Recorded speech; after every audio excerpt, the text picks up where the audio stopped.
How I Became a Real Detective, a childhood story.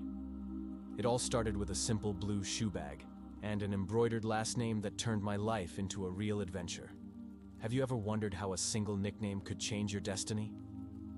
Today, I'll share the story of how I became a detective, how school fights, missing books, and my dad's advice changed everything. And this is just the beginning. When I was still in the 2nd or 3rd grade, my mom embroidered my last name, Detkin, on my shoe bag. It was just an ordinary bag, but it played an extraordinary role in my life. Fate had it that the last 3 letters wore off and disappeared.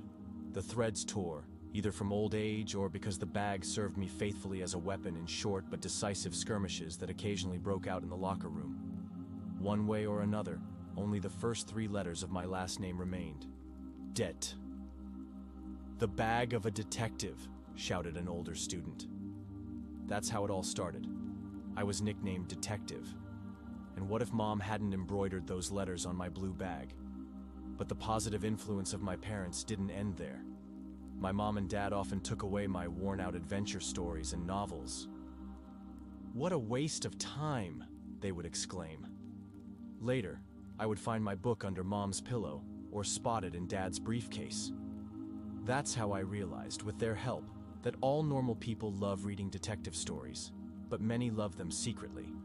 And secret love, as you know, is the most interesting and the strongest.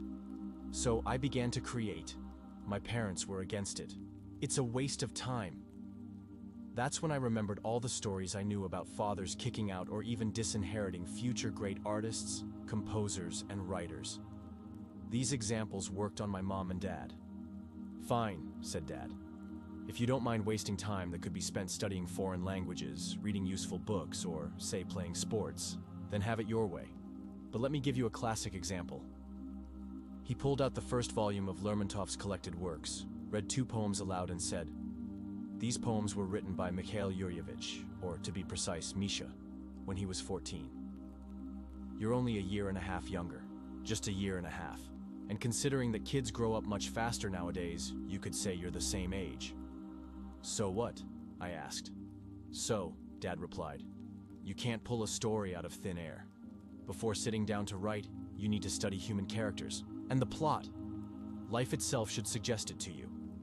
I began studying the characters of my friends, neighbors, and teachers, but life didn't seem to want to offer me a plot.